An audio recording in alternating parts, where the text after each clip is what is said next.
Steam gentlemen, mount up. Keep forgetting we're not in love anymore. I keep forgetting things will never be the same again. I keep forgetting how you made that so clear. I keep forgetting me.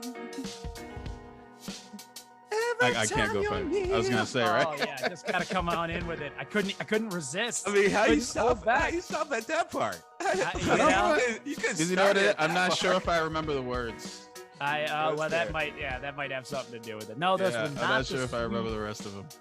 Those are the sweet falsetto sounds of the Star Child, though I know it's a dead ringer for the amazing sweet falsetto sounds of Michael McDonald off his Minute by Minute album, I believe. We can double check that on my facts, but just going back to the throwback, we realized that Greg just has the best voice of us all. So we really needed him to help lead off the show today on our 90s callback to the Regulators. Right. And of course, that amazing thing that was done in the 90s of it being able to blend that with the sweet sounds of Michael McDonald on his solo albums. Because that happened. It absolutely did happen. It needs to be, it didn't really. I think it just I think the awe of it, I think the impressive historic history that was unfolding before our eyes went completely over. I know it went over my head at the time. I mean, how could you, how did we miss that? But what an amazing combination of things that we had. Boy, we had it all in the 90s. It made perfect sense to, everybody's like, oh, that's when white dudes could sing. So yeah, you're cool. You can you can come to the cookout. Yeah. That's and I think that's going to be a lot of the theme of today is the 90s when we had a lot more people at the cookout when things were. Speaking of white guys that got to come to the cookout because they can sing, does anyone remember, and I'm sure I can research this, but all right, so I need you to take your head because I'm going to talk about these guys, so a little tidbit, but I need you to take your head back to the Boys Who Made Motown Philly video, and hold on. At the end of it, they're talking about all of the people that are coming next, right? All the different groups. Does anyone remember that weird random white group that they just tossed in? Like they talked about like 4 groups coming. Like it was like a quick shot. Like this group's coming next. This group's coming. Like ABC's coming next. This group's coming next. And like wasn't it like, huh? What wasn't it like? I thought it was Color Me Bad. Wasn't it Color Me Bad? No, it wasn't Color Me Bad. Matter of fact, I'm glad you brought them up because them brothers were like on a different level. They were like the predecessors to John B. If people don't know John B, look at your boy Justin. Joe Burrow. But past that, no, they like slid in. There's like 4 or 5 groups at the end of the video. They're like, these guys are coming next, and they like slid in this white group that looked like fucking Spadal ballet. Like that's what they look like, but the 90s version. No, I don't remember. Like, I'd never heard anything from those guys ever again. It was almost like a bunch of interns that they just decided, like, all right, look, we need some white representation just to make sure the music label ain't pissed off at us. Look, guys, just put on these fucking zoot suits, these fucking double-breasted sunglasses, yeah. Yeah, put on this double-breasted sports coat and a turtleneck, and here's some fake gold change. Just style up your hair, just stand there. Don't worry, yeah. You'll never have to sing. And that group went on to be called Rockapella, and open up Where in the World is Carmen Sandiego? After several iterations. Yes, it is us. We are the Steam Gentlemen. We are back continuing our celebration of Black History Month here in February. Of course, the shortest month. Those jokes just write themselves. I am Josh, the Birdman, the white guy in this gin and juice video, showing on up, just hanging on out, having a good old time.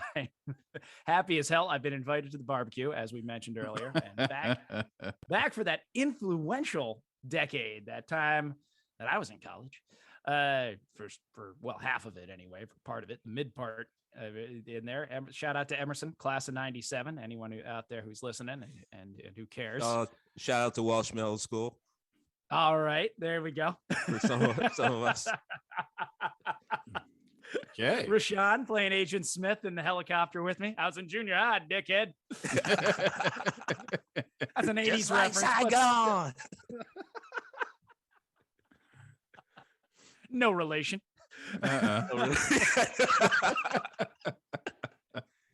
Agent Smith, no relation. And all those favorite moments. Well, our very own Agent Smith here, the three of clubs himself, Rashad Smith, is here. How you doing today? What it do? I'm just here to quote my man Nino Brown, and I'm gonna make some change out of some $5 asses. Oh, going with a Nino Brown reference. Gotta love going in there. Little New Jack bringing us, just keeping us in that decade. Star Child, how you doing? How are you excited to take us on a tour through the decade of beepers and slap bracelets and a bunch of other things that many of our listeners have no idea existed? I mean, I am so 90s. I'm not at all nostalgic about the 90s. That's how 90s I am. It still doesn't quite feel like they're over to me. I don't know. I'll admit to that. Everything was like on that cusp of coming. We had dial up so we could get on the internet, wait for a half hour for something to download. I agree completely because as far as ineffectual generations go, we're definitely on the list. And I would say, that's right. Those anti-vaxxers are Gen Xers. Don't forget it. And God, yes, they are. Yeah, I know it's shameful. They were raised by boomers. Yeah, so we did not do better, but we had our moments, and that's what I'm going to try and focus on.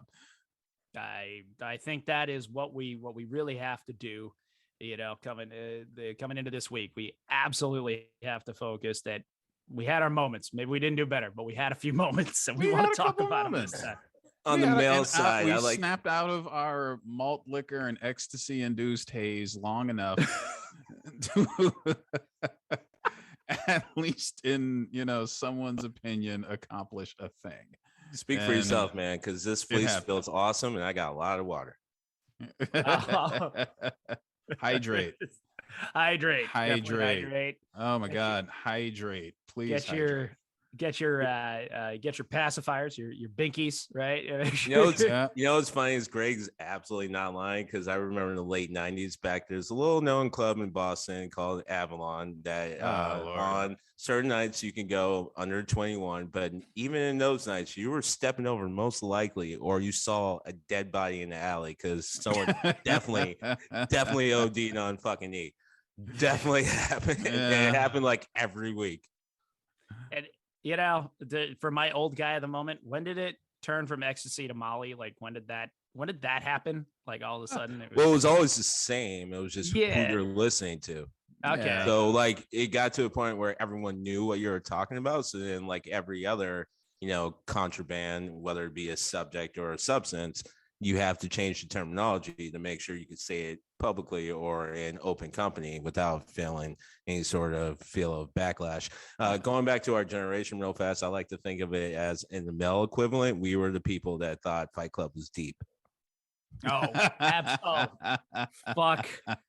Yeah. I mean, I don't want to go I will not go too deeply down the Fight Club rabbit hole. Maybe we could do a whole episode. Maybe we'll do one of our deep dives, but yeah, I was that guy. I mean, without a doubt. Talk about the fucking call to our generation of just, of Passovers of like small generations that the boomers were out there making sure that we were not going to have anything left. Right. That was just, it was so deep. It had, and it had meatloaf. Speaking of vaccine deniers, it had everything, right? It had meatloaf. Play stupid games, get stupid prizes. Without a doubt. Yeah. Apparently the only thing you won't do for love is get vaccinated. That's what that was. He was lying. He was not lying. Like, you're right. It took another 20 years to come out, 20, 30 years, whatever it was. But good God, he was not fucking around. He wouldn't do. That's it. And he meant like, it. I will ride this fucking motorcycle through hell, but I will not take a goddamn vaccination. We'll do it. Well, he's good to his word. That was clear. I'll give a man that, right? If you are truly good to your word on that, there's a certain his point. His name was Bob Paulson. His name was Bob Paulson. His name was Bob Paulson. So Oh, fucking deep. We are just ripping through. It is ripping through the 90s references right now. But actually, speaking of a shout out to the Emerson class of 97, I won't say her name, but I went to school with his daughter. So I guess it just all kind of holds back in together, but we won't put anything too much on there. But with that, let's go back into our tour of Black history through the 90s, keeping the February theme going. I wanted to start off. I wanted Rashawn to lead off this week. I wanted him to take us through that tour, that nostalgia going back. I know he loves the slap bracelets. I know he knew all the dance steps in the day. There's no doubt in my mind that he was absolutely going on and could sing along all the words of the songs, had all the dance steps down. Let's hear what you got here for your 10 minutes of fame here, Mr. Rashawn Smith. Son of a bitch. Like I literally had a full plan on what I was going to talk about. I wrote things down. I tried to put them in a timeline. I was ready to go. And then you had to drop the dance moves.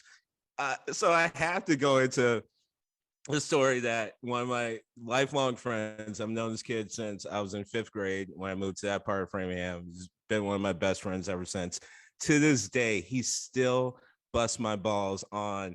It was, I think, 6th grade. We were a class of kids that had parties all the fucking time. Like, it was weird. We just had every weekend there was a party at someone's house. It was a good time. We were just getting together and having fun, listening to normally rap, which is a bunch of normally a room full of little white kids and like 4 black kids, and they're all listening to rap. And to the point I'm going to go to, it would always somehow culminate to everyone just focusing in on the black kids. Like, you lead the way. This is the great culture, but you lead the way. When we get to certain lyrics, it's you. When we do certain dance steps, we're just not gonna dance. We're gonna watch you because you're the best. And it's like, all right, I am, I guess. So hold on. This is death. So it built up, at least for me, this weird sort of sense of like I was almost like I was performing, so like a little bit of pressure. So I remember I'm hanging out with my man. I won't say his name because he don't care. It's not a bad story for him. Hanging out with my man Foster, a couple other kids. We're on my front steps, and we're like, all right, well, what do you want to do next? I'm like, well, I have to go and watch. I forgot, it wasn't MTV Raps, but MTV used to have this like dance hour. It was kind of like Soul Train, but MTV style, and it was like basically they're listening to music, but it was a room full of people dancing. Wasn't the grind, was it? Huh? Yeah. So the grind. I was grind. I was half being serious, but I was half kidding. I was like, nah, I gotta go watch the grind, catch up on some dance moves. They never fucking let that shit down. There was 3 of my friends on my porch when they heard that. To this day, they will literally be like, yo, Rashawn, what are you doing? Well, you want to go do something? Cool. Do you need to stop and watch the grind first? So thank you, Josh, for taking me so far off my goddamn plan that I just burnt like 4 minutes on that. This is the reason why I always go super hyper Saiyan mode, aka Mario with the star, and lose my shit.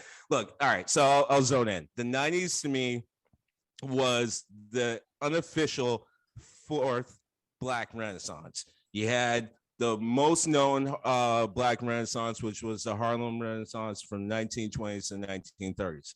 You had also what was the Chicago Black Renaissance, which is separate, and that was from the 1930s to 1950s. And a lot of people argue that was what birthed Motown, considering Chicago, Detroit, that's like a rock throw away. There was a lot of influences that kind of came out of the Chicago Renaissance that a lot of people don't talk about, but went on to influence even the moment I'm about to talk about.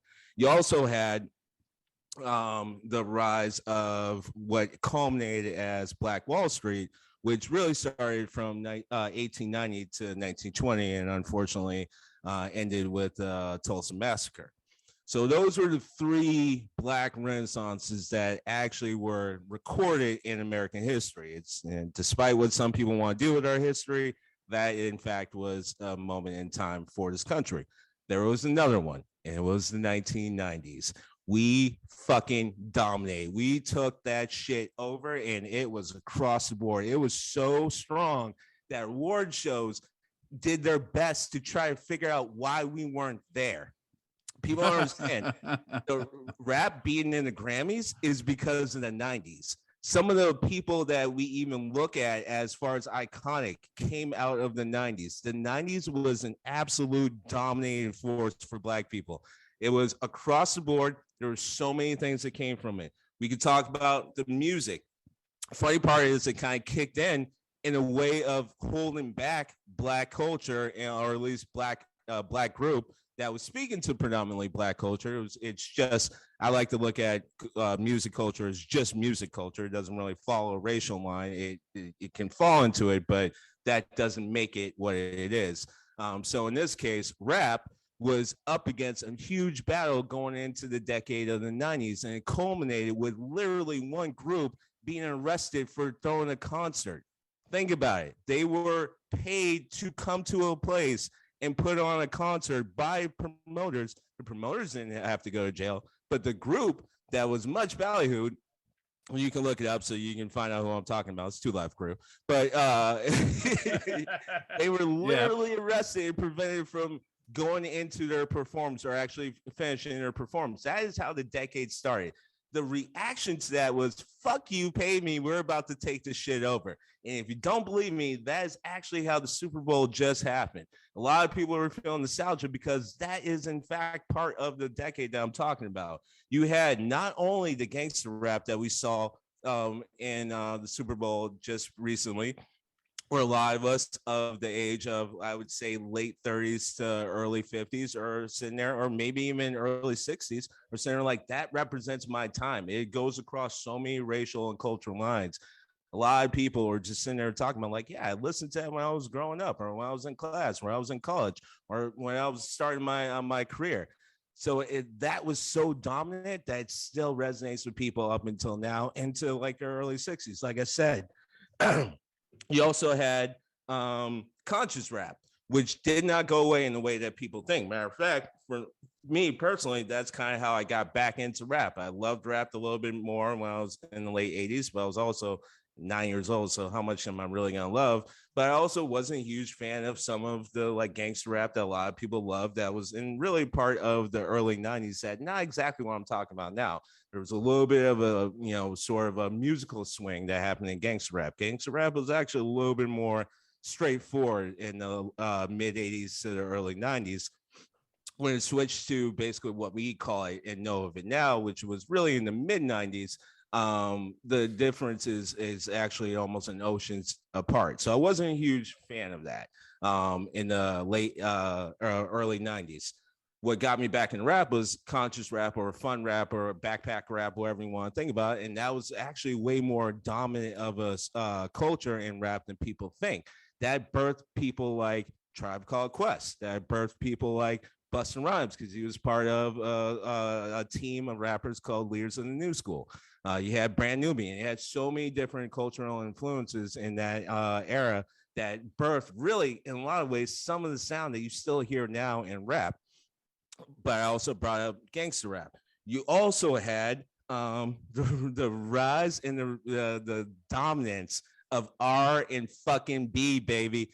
R&B was dominating that shit. There are times where you didn't hear a radio station without listening to, and I know people are going to get upset, but I'm just talking about the time, so I'm not endorsing anything. But R. Kelly, he was all over that shit. Aaron Hall, he was all over that shit. We talk about Al B. Sure and Keith Sweat all over it. Like Gerald Levert, they fucking created a super group and everyone was down for that shit. I'm still pissed off at one of my best friends for losing my Jodeci album. I just got that shit. He's like, yo, let me borrow that. I'm like, all right, cool. He lost that shit, like, or you let someone else borrow it 2 days later. I never even fucking got it. I'm still upset about that. Jodeci was all over that place. I did talk about, also, you had the boy bands coming out of that, right? So you had like the most dominant boys and men. I defy someone, this is going to go, I know I'm running out of time, but I still have to cover this shit. I defy someone to not cry when they hear fuck, I'm so fired up, I can't even think of it. So hard Boys to to say Men. about it yesterday. When you hear Boys to Men sing that song in a funeral scene in any movie, you're gonna cry. You're gonna cry. It just automatically happen. Which leads to my other point. Like, we were taking over. I talked about how the 80s was also the sort of the dominance of the black sidekick. Well, in the 90s, we fucking also took that shit over. You can go to Lethal Weapon. They use that in Lethal Weapon 3. I guarantee you're going to cry, but same thing.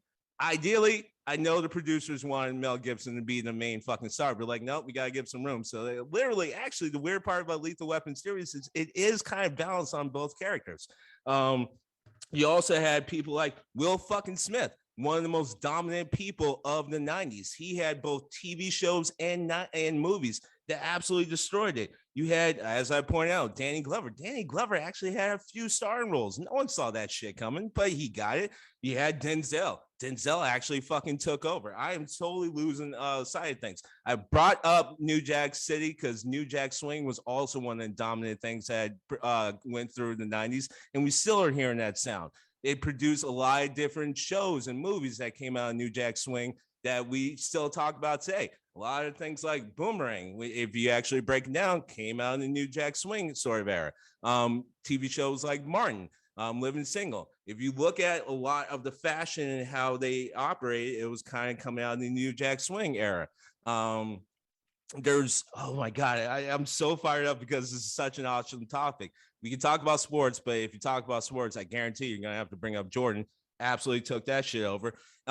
I'm all over the place. I wish I had another shot at this, but still, it's like the movies in the sense, like, even point out how we were taking over and we're going to be the lead. White Man Can't Jump started even at the beginning of the decade, where like 1992, we're like, yeah, you know, fuck you. You're going to be number 2. Number 1 is going to be Wesley fucking Snipes, who absolutely dominated also in the 90s. Took that shit over. He was so dominant, he was able to give us a black superhero in the early 2000s, late 90s. That was unheard of before that. And I have to also, I left out so much shit, like Bodyguard. Literally, we had a movie where a black woman was being saved by a white man, and that white man was losing his shit to even be near her. Like, he was gonna fucking risk all things to just be near that woman. That happened in the 90s. We absolutely dominated, took that shit over. I just had something in my head, but totally lost it. But it was so dominant.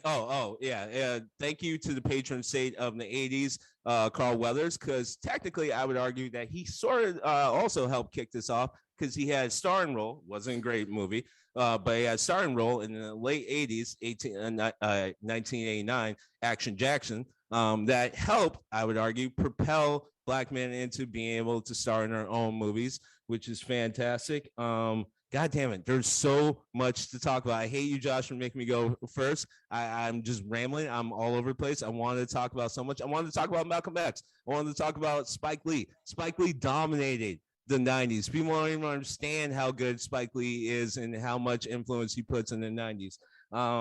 I am so all over the place. I hate you. You can have my 10 minutes because you sniffed on my whole shit. So as far as kids, you can have my 10 minutes. You know, it's hard for Gen Y and Gen Z to understand how much affection that our generation, Gen X, has for the 90s. But it really did feel like just the world was our oyster, and we didn't do anything with it, but goddamn, it just felt like it was all possible. That's, I mean, I left out Larry Fishburne. I left out, you know, how we got to Ice Cube being who he is with the Friday and Boys in the Hood. John Singletary. I'm leaving out so many people. I'm losing my fucking mind. I literally talked to Sarah about this last night. I'm saying an idea. I even wanted to talk about how it was so influential that I had personal problems with certain things. Like, so there's a term. Sorry, Josh, but there's a term. It was called wigger. It definitely dominated the 90s. Yeah, I do. I'm aware of the term. I fucking hated that term because it leads to a personal story real fast. So I used to play a lot of basketball because also it was the 90s. We didn't have entertainment. Of course you did. Right. Shut up. So like I'm horrible at it. That's the best part. I'm horrible at it. But anyway, but look, it's the 90s. We have a lot. Like I didn't even have internet. There was nothing going on if you didn't have anything going on. But anyway, I played a lot of basketball because I live in an apartment complex. And we had a basketball court, and that's where we all congregated. Anyway, I remember getting into it with this kid because I was wearing basically red, green, and black. And the kid, like, we were going back and forth about something. He's like, "Oh, well, you think you're cool because you're wearing the cross colors." I'm like, "Wait, excuse me?" He's like, "Cross colors." I'm like, "Okay, what does that have to do with anything?" I'm not. This is actually something that has to do with I think an African country. I forgot which one. He's like, "Oh, no, those are like, yeah, the African colors. That's cross colors." I'm like, "What the fuck? What, dude, what do you mean?" He's like, "Yo, cross colors are black colors. They're African colors." By the way, this is a white kid. So yeah. I'm like, okay, so there's like 50 plus countries in Africa, the continent of Africa. Which one are you talking about? He's like, "No, all of it." So for him, culturally speaking, it like kind of crossed the board of what black and African and what it meant to be, because he had so many influences. I didn't even talk about the station UPN and what the dominance of the shows on that. I didn't talk about Living Single and the dominance of that and how it actually was better than Friends, and a lot of what Friends did was rip off of what Living Single is. But back to this whole thing, someone was like, "Oh, well, that kid's just a fucking wigger." Now I'm even more pissed off because I'm like, wait, so hold up. Do you think that him being white, acting that way is what you think black people act like? Because what you're really saying is that black people act like that shit. And for him to be cool, you have to do the stereotype black shit. And I'm looking at you like, fuck you both. Well, Don't that be escalated quickly. Yes, without a I mean, I'm leaving out Malcolm fucking X. People walked around with X's for like a decade after that. Half of them didn't even understand what they were putting the X on them for. The rise of HBCUs came up during this time because there's so much influence going to black culture. God damn it, I can still talk.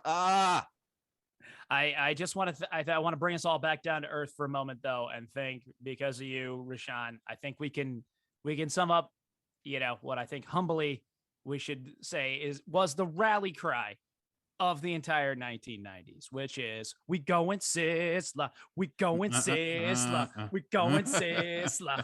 But see, actually kind of that kind of leads to my points, because what ended up happening, what that mutated was when white people wanted to feel like they were going to connect with black people, they would drop shit like that. It's like, bro, that was like 10 years ago. You find something different. Like, do you think all of us love that movie? Is that what you're really saying? It's like all of us fucking loved it. The 90s were so dominant when it came to black culture that we talked about a little bit earlier about Bebe's Kids. People don't understand. That was one joke of one's comedy hour from a fucking comedian most people don't even know if they're not black. And I ain't even talk about fucking Def Comedy Jam. So good night. God bless. I love you. All right.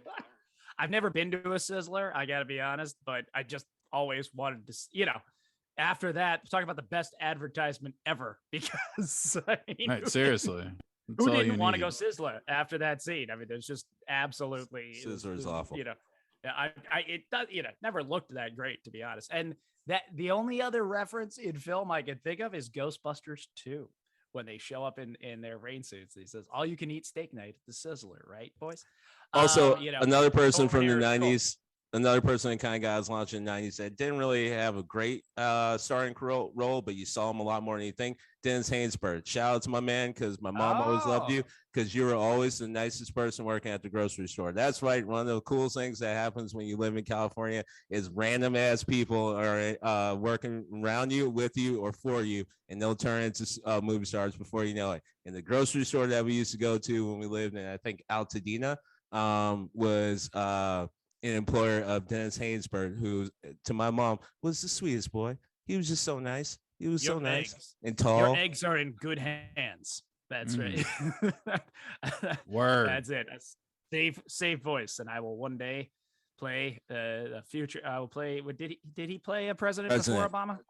Yeah, he played president in 24. I just can't remember if that was pre or post Obama. That's the only part I couldn't remember. President 24, and then he was also the unfortunate driver in Heat. Oh yes, he was. Yeah. Yes, for 2 seconds. Right. Yes. Yeah. Yeah. He gets that bit. He's a short order cook, and then yes, he's the driver. They're like, we need a driver right now. Of course, and how that They're like, how we that need worked out. But people to die. well, Greg. But yeah. Well, all right, Greg, stepping on up to the plate, the star child. Wait, what? I still have to do. I still have to cover something. What? I don't know, but what the fuck? Wasn't that everything? Rashad's just holding up his notes. It looks like the the guy with the conspiracy theory board, right? That's Charlie Day. The pictures and all the string connecting everything. He's sitting there in front of it, pointing out. Hey, look at this right here. That's Charlie Day, and my wife made me take it down. So thank you. Fair enough. Greg, where you want to take us today, Star Child? I don't know. Like I was like, yeah. Like, did we even? What was missed? Like what did we miss? Like I feel like we covered everything. There's a lot. I have notes if you want me to share them. Yeah, right. Yeah. Okay, I'll try. All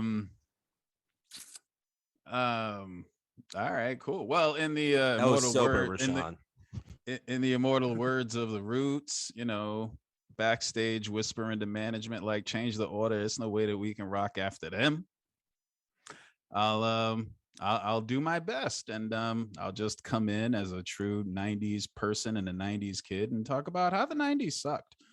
Like it was not a good time. I don't know what everybody's talking about, but that's just what nostalgia glasses will do to you. You know what I mean? It's like, that Spider-Man movie. Give it enough time, people will fall in love with it again.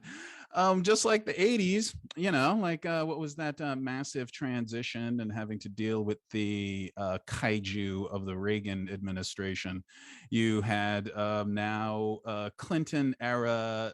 You started with George Bush Sr., former head of the CIA and vice president. And then you had the Clinton era. Now, you like to think that those two things, are diametrically opposed, but not if you were black. Not if you were black in the United States. It was pretty much all the same. So what happened was you had the first generation of crack. And the first generation of crack, you're going to have a generation that now has turned this into an industry. And that's really the problem. Like it turned into an institution, it turned into an industry. The same way, the small town hardware store gets passed down from family member to family member. Like, yes, this was an actual generation that in that drug war that Ronald Reagan used to fund all of his illegal wars, these were the people who were pushing that product because it was a means of survival. You can judge them any which way you want to, and you won't necessarily be wrong.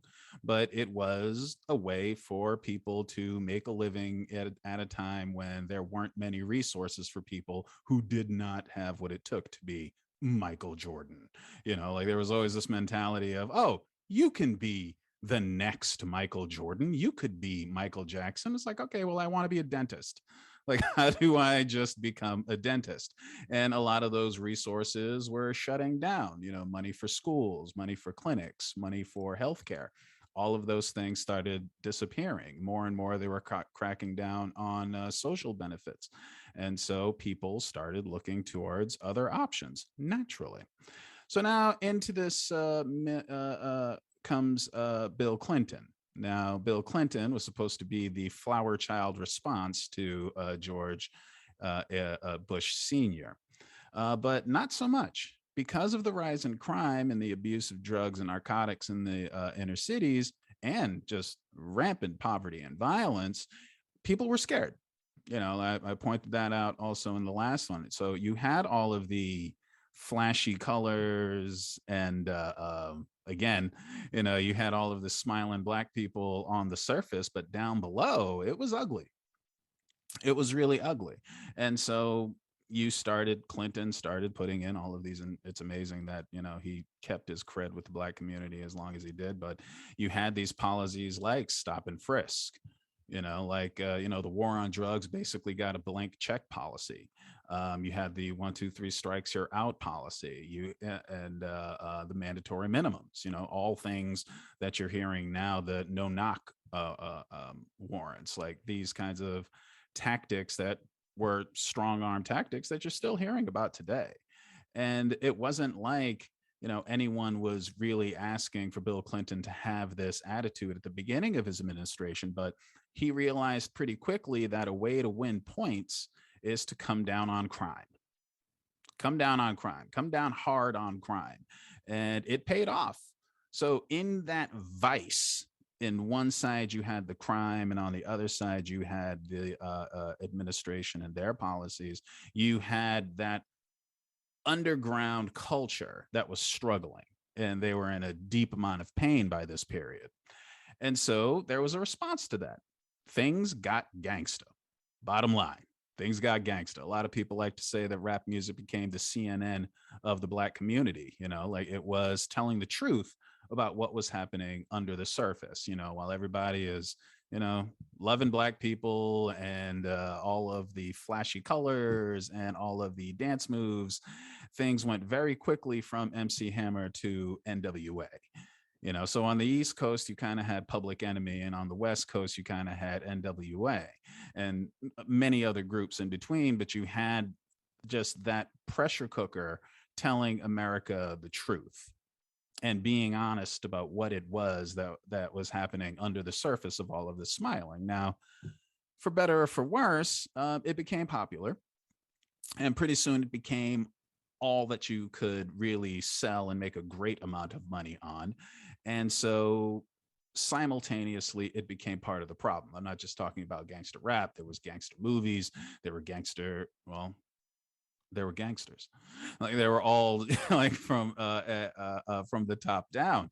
And, it was a promotion of the lifestyle. And a lot of people felt like that is adding to the problem. Now you're getting people who don't have to deal with a lot of those everyday issues in their real lives now aspiring to be that.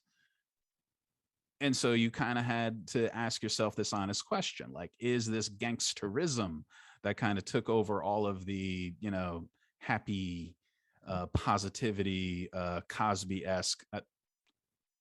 We know. You don't have to. We know. We might have to do an episode on Cosby, but we know. That kind of breakdancing fat boys image of the 80s and what happened to it. And it's like, well, it came headlong into reality, and it was something that definitely needed to be said. But where do you draw the line between this needs to be said, like this is an important part of the culture for people to hear, and now you're the one driving it? Well, profits. It became profitable. The gangsterism became profitable. And so that is when it really started to turn people's stomachs, because now it was like there was this, white record producer, puppet master who was actually getting everyone to glorify this lifestyle, and make it seem as though like everything glittered was gold.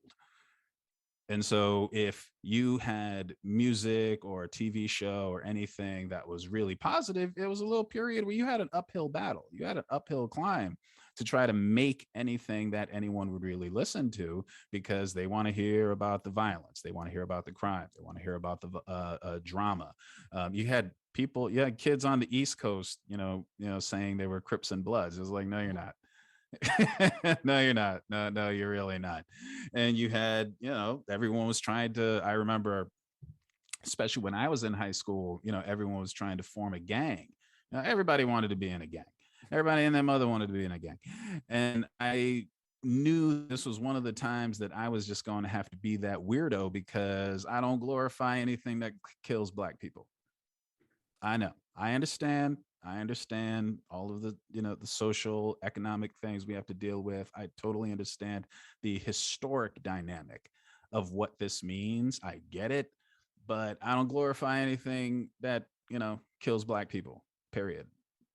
And just saying that, I can't say that, I can be on the side of anybody who claims to end up in it, or even in this community, because let's be honest, like we were a bunch of working class kids. We didn't have it all, but we definitely had enough to where we don't have to say, oh, I got no choice but to murder motherfuckers in order to get by, and there was a lot of that element that was happening. And for it to kind of take over the conversation, where do you say the line was drawn? Well, turned out the line was drawn when Pac and Biggie got shot, because it said to black people that these puppet masters don't care who dies, what it does to black people nationally, and that they can't be trusted.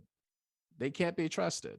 And not only can they not be trusted, but their creatures, their creations couldn't be trusted. So it was heartening to see Dr. Dre and Diddy and Master P and other big producers kind of go off on their own and start creating for themselves.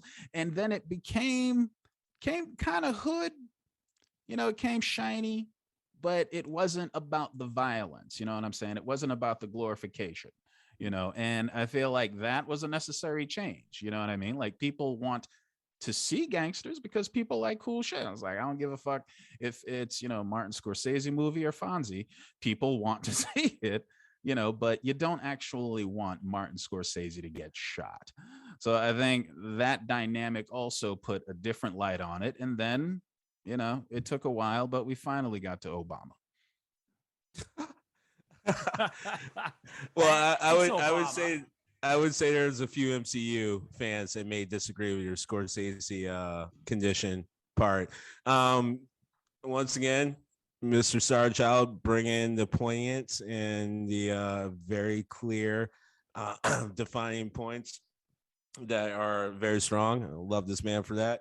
I would, to go with Greg's point, I totally, because I was frantic and losing my mind, and like I said, that was sober Rashawn people.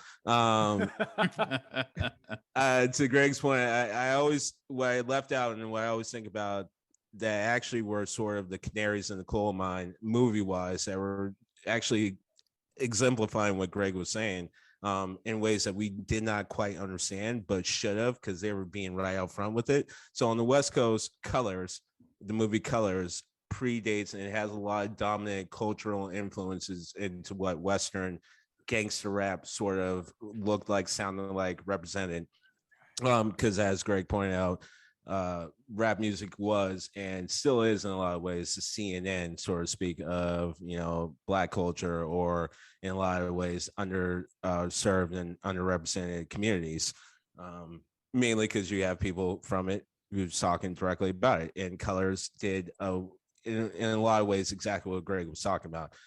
On one side, you had people who had the money, who knew they could make money off of this sort of story. On the other side, you had people like, finally, someone's going to actually, even if it's bastardized, see what we're going through because of some of these policies that were enacted by some of the individuals that are still lauded to this day for reasons that frankly should not have them being lauded. The other two movies is New Jack City, which I referenced. There's so much that actually came out of that movie that you can follow direct through lines into culture decades later, including how gangster rap was sort of represented in the East Coast. But actually, the funniest part is there's one movie that a lot of people don't know about that was literally what Notorious Big referenced himself to, and what he was thinking of, and what he sort of literally called himself in multiple songs, aka Frank White. Frank White was the main character in Kings of New York, which also had, because this is how I do things, people, Wesley Snipes, Lawrence Fishburne, my man Esposito, Giancarlo Esposito, Therese Randall. I mean, it had a lot of people, but when you hear Biggie, to Greg's point, talk about the New York or the East Coast gangster rap and the commodification of it. Funny part is that actually started from a movie, because Biggie, when he calls himself Frank White, he's talking about Kings in New York. Well, you guys are saving my bacon today. I appreciate it, because I think you're letting me have a little bit of space here and not making it too awkward. So I thank you so much. As I look back on the 90s, because I think you both showed me, helped me remember what I was seeing back then. And I was that as I'm stepping up for my 10 minutes of infamy here, that what I remember is just exactly that. Like what a set of totally contradicting messages coming out at exactly all at exactly the same time. I remember, Greg, when I was in the car with my friend Paul Pruitt, who was he was out there, man. He was out there, and he liked listening to all kinds of gangster rap and all that, whitest of the white boys he ever knew. But I remember the first time I was riding in his car and I heard the song "Fuck the Police," right? And it scared the ever-loving shit out of me. I'm like, what are you listening to? As well, at one point you have a guy playing the white guy cop, like just screaming racial epithets, everything, as they drag him away. So that's how the decade begins, right? It begins with just this image of Black people are scary, right? There is kind of that. It's it's angry. It's in your face. I am this lily white kid who's still pretty young by 91, 92. When all of that is hitting, and I'm like, but at the same time, we go ahead, Rashad. I can see you chomping at the bit to it just reminds me of one of my favorite memes with the that poor kid who probably has nothing to do with anything, but it's the meme of the kid. I think it's like his 6th or 7th grade picture. He's got the cheesy grin with the braces, his red head. But the meme is listen to NWA my whole life, never figured out what the W or the A was. Or the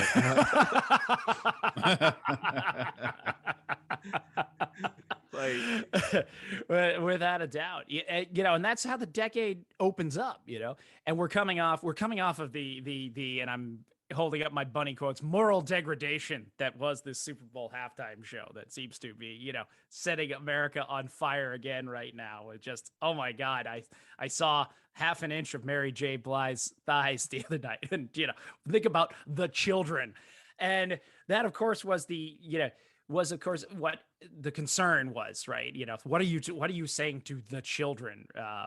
And to Greg's point, we were going in, we were supposed to. When we elected Clinton, which was the first presidential election I got to vote in, and I did vote for him and help put him into office. So did I. Right, you then had lesser of two evils.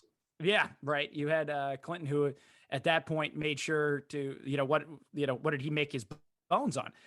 Trying to put the working requirement back in welfare, right? Reinforcing the welfare queen idea, right? People aren't just going to get a free ride anymore. That was one of the big things that drew in the votes that people forgot. As you say, the three strikes policy that was going on, and going to war with no less of Sister Souljah, who, I can't tell you, there are far more music and hip hop historians under there who understand the subject that much more, but I can't tell you if that would have been a lasting impression had it not been for President of the United States, the sitting Democratic President of the United States at that time, calling her out publicly, right? And of course, as Greg mentioned on an earlier episode, this was the time of the caution of the lyrics caution, right, from no less than Tipper Gore, the vice president's wife, saying, again, what about the children? What is going to happen to the children? Right. But conversely, as Rashawn brought up, so I'm, those kids. Bringing us back to 2022. Fuck them kids. Fuck your children. Bring it back in. But conversely, going to Rashawn's point, you also had a decade where Black people were brought to the fore. Okay, you had Will Smith. You had that in music, in TV, and film, right? All of it, right? He was the French sports. And sports. Yeah, he was Fresh Prince of Bel-Air, and he saves the world in Independence Day, right? He's the fighter jack who ends up being the guy who gets it done. Also saved South Beach with Martin. Yeah, right. Of course. I love when they had to do the third. I loved that when they had to do the third movie, they're like, yeah, so Will Smith has stayed in shape and Martin has not. Just to be clear, people, we're not even going to try and hide this fact. Don't worry, because in the last one, they make it clear they're both old men. Yeah, fair enough. I mean, it's all good. We all age, but how we age, another question. But you had you had that fashion definitely was forward and influenced, and it wasn't, there wasn't anything that was going to be hidden or to be ashamed of anymore. Now that, as Greg points out, it's both sides of the coin. What are you glorifying? What are you not? What does this mean? What does it all mean? But it was an important decade that, as I say, I started off completely a frightened lily white boy and hearing all this mean gangster rap. And then it blends into the kind of hip hop that becomes the memories of my college years and my late high school years, right? That we just saw a lot of in that Super Bowl show. That, yeah, Dre, softened a little bit, and it, kind of came out in California part and knew how to party all of a sudden. It wasn't just about killing each other, right? It was like, let's chill out, man. Let's have a party. Even, and I was talking about this before the show of you, I need a documentary on the white dude who was, because that's how I feel right now, the white dude who was in the Gin and Juice video. How did he get there? What is his story, right? But nevertheless, the point of that video is let's go to a house, let's fucking chill. Nobody has to die, right? Whereas we enter the decade with a lot of anger, a lot of bloodshed, and that's not unimportant either, because sadly but truly, growing up in the liliest white suburb in Massachusetts possible, I might not, had it not been for Colors or New Jack City, I might not have had any concept of any of that going on, right? The problem is it's still Hollywood. It's still there as a device to make money. So, what's the truth of it? What's the message it gets across? Unfortunately, it didn't get the political message across to me that it should have at the time. Now, as an adult, I can look back on it and say, well, that is because of these policies, right? That is because, we'd like to congratulate drugs for winning the war on drugs. let's if we're going to hand out trophies here in America, let's be serious about that. So that's, it's great that we landed on this right coming out of that Super Bowl show, because there was that nostalgia. There certainly is that nostalgia. There really was. Yeah. And it's all there at once. That, I absolutely could remember those songs and what they were playing in the background of college. They were playing in the background of high school. And yeah, there was that shift that it was, angry to, okay, let's chill, let's party, let's everybody have a good time. Both existing simultaneously.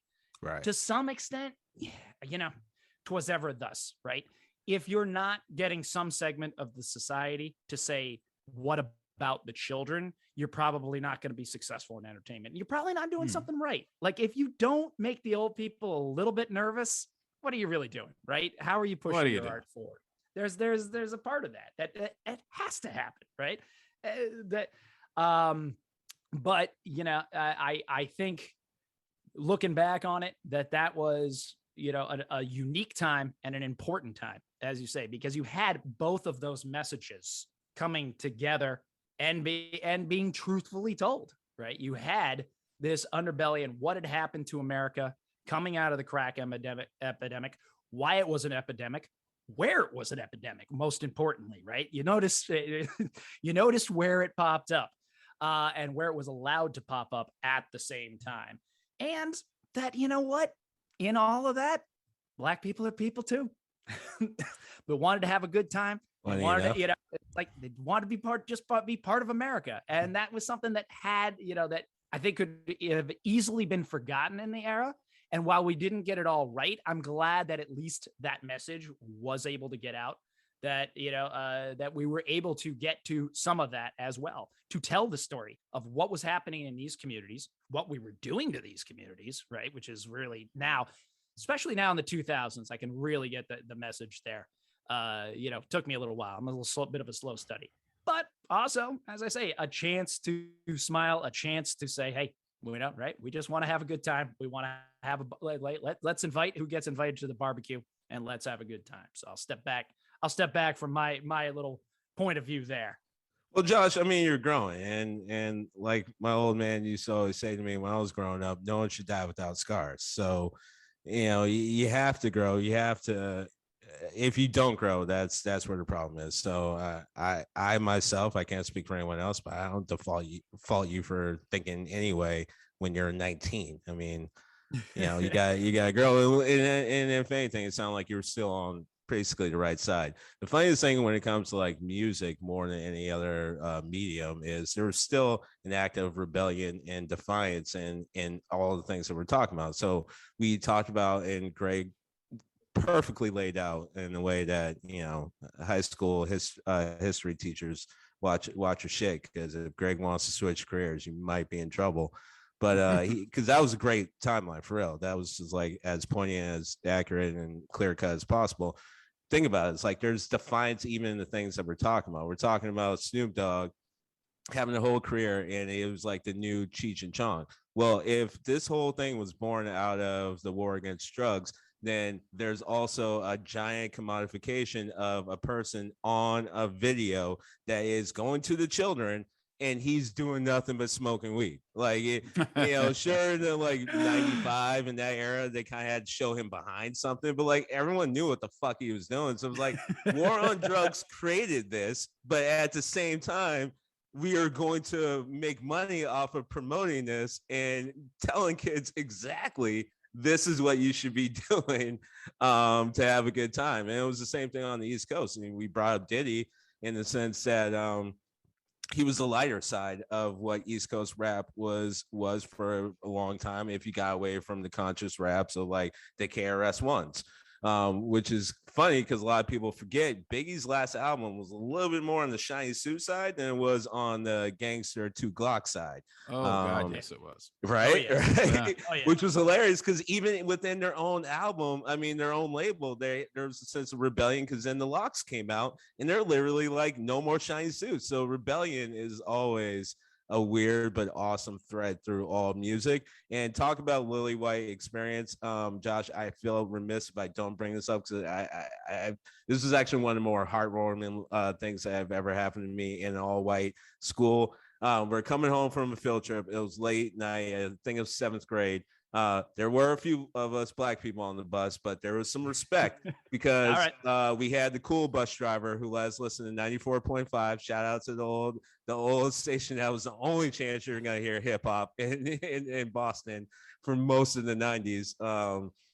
But we had the cool bus driver. He put it on. Gin and Juice comes on. And it was fucking awesome to all like 50 of us on the bus were singing that song word for word until until you got to certain parts, which it was 94.5, so it was already blocked out. But like that's what we're talking about right there. It was like it was such a shared experience where 50 13-year-olds, predominantly white, there's like 4 of us black kids. I think there's like 2 Puerto Ricans, maybe 1 Asian. And after that, it was like all this, but every single kid knew the words, and it was all about, to Josh's point, just having a good time as best as we could figure it out. I didn't. I just say you got Gin and Juice. I still always love, my song where I try to relax or chill out or get ready, even get pumped up, like get in that proper zone. I still love Dirt Off Your Shoulder by Jay-Z, right? But yeah, there are a couple lyrics I gotta go on, brush your shoulders off, right? You don't have to say every word. You don't have to say every word. Just going on, okay, and we're gonna skip over that one, and we're just gonna chill, right? But that was like I said, I have crappy nostalgia goggles. I mean, don't get me wrong. I'm glad that all of these guys are successful, and they live to be old considering their backgrounds. So congratulations, well done. Statistically, that may be your biggest accomplishment. But yeah, I did not listen to that shit. And I think that's my big confession. I said originally I was going to do my thing about being a hip hop nerd, but Rashawn kind of touched on it. But I didn't listen to it. I didn't think it was particularly good. Don't get me wrong. When that shit came on, in the club, I will shake my ass, but I didn't consider it at all the very top of rap music. And for, hip hop nerds like myself, it was like, okay, like that was our first lesson in the creativity the artistry is always going to be over here, and the money's always going to be over there. No, Facts. Forever, the dichotomy you're dealing with, right? Always what we're striving for. And that, hell, we're even striving for it here on the Steam, gentlemen. So speaking of that, make sure to head on over to Apple Podcasts, rate and review us, follow us on the socials. Follow us on the socials. We need to make money. Yeah, we'd like to. We'd love to quit our day jobs. Please help us out. But do follow us on the socials at the Steam Gentleman Podcast on Facebook. Do even Steam Bro on Instagram. Make sure to go on in, buy the merch. I leave the link in all the episode descriptions. So get some. Rashawn's sporting his shirt today. I love it. I love that 3 version of it. I got a new one with a Mario theme coming in the mail. So I'm very excited about that. Definitely looking forward to it. Gentlemen, I thank you for taking that little tour through the 90s with us today. We really do. I really love that we've been coming out and been able to do these subjects this month and give you guys a room to breathe and have a little bit of fun with it. Rashawn, what you got going on for the rest of the weekend? Having a fucking clue, but I have another point because I was so chaotic that I'm just gonna end it with that, and that is, if you need anything to prove my point of the dominance, the unofficial 4th Black Renaissance of the 90s, then I posit to the discussion that will end all of what I'm talking about, which is not only did we get to survive horror movies, we fucking pulled out the trifecta and we survived a horror sci-fi movie in space. There's a black survivor in Event Horizon. If that ain't fucking making it, I don't know what else is gonna happen, because guess what? That never happened across the board. That's basically what Martin saw on the mountaintop. He did. Without a doubt. I have a dream where a black man can survive an H.P. Lovecraft film. I mean, it was sci-fi, it was space, it was horror. We survived. We survived that? What? I remember watching the movie like, wait, there has to be another scene, because there's no way in the world Richard T. Jones is getting out of this shit. Post credits. But I was waiting for him to be like, yeah, by the way, he died after the end of the credits. And yeah, just so we're clear, we are legally obliged to tell you this, because heading out of the 80s, I didn't have any money on him making it out of the opening credits. Are you kidding me? Right. Well, we don't see him for like 50 minutes, and like when he gets shot off in space, he's like, yeah, he's dead. Like he's dead, right? Like, all right, we'll just move on. He's dead. Hopefully Larry gets out of this, and he's like, nope, Larry's not making this. No, never. All right. Well, speaking of what you're doing, Larry, what are you doing this weekend, Star Child? What do you take us out in the week to? It's gonna be a standard weekend. You know what I mean? I'm just probably gonna lock myself somewhat in the studio. Like Rashawn just did. I would be remiss if I did not say, like I said, I was going to do a music nerd thing, but I refuse to leave this thing without at least saying the name of the Fushnikins. I'm done. How could you not say the name of the Fushnikins? Everybody, I think, should say it once a day. It was one of those groups, because a lot of those groups, they were either one hit wonders, one album wonders. A couple of them were one verse wonders. So you wouldn't be wrong for not knowing who they are. But yeah, you know what I mean? And, don't forget about Black Sheep. Black Sheep mattered. Black Sheep mattered. Yo, Fushnikins were so powerful, they made Shaq look okay. They made Shaq look okay. That's right. And also shout out to the pre-2000s Black Eyed Peas. You're not only Black Eyed Peas. I refuse to believe the other version that came from a different dimension. Look, you guys made hits, and I'm happy for you. Y'all made money. Even that weird Latino Indian dude with the long hair that never rapped. Like, I'm happy y'all made money, but yeah, y'all ain't the Black Eyed Peas. You died in some car crash or something like that. And yeah, shout out to the pre-2000s Black Eyed Peas. All right, and then you were possessed by Fergie. Where is shout out to Kids Incorporated, where I used to have a crush on Fergie. Oh Oh, damn. 90s was a weird fucking decade, y'all. It truly was. It truly was. That, oh man, Kids Incorporated. Oh God. Oh man, that'll lead me down an entire subset, which we do not have time for today. So Liquid television. Gonna leave. Oh well, that was well worth it. That was well worth it. But wanted to keep to the subject of Black History. Now, I will certainly lead you out into the weekend with the immortal words of Wesley Snipes when he says, "Always bet on black," which would just brought the fucking house down in Passenger 57. Come on, everybody, you saw it and you knew it was coming. You saw it in the preview and it didn't matter. You're like, hell yeah, he said it. Oh, he said it. He said it. Do you play roulette? I had to it was like the most monkey wrenched line. It took everything to pull it off, and he pulled it off 110%. So good on you, Wesley. Well, I'll use another quote. Fuck you, pay me. Without a doubt. All right. Well, with that, we're going to lead you out of the 90s. We're going to come back in, and we'll be with you again soon and next week. Until then, it is Josh the Birdman telling you to keep your heat up and keep your head of steam on. I say I'm thirsty. You get me water.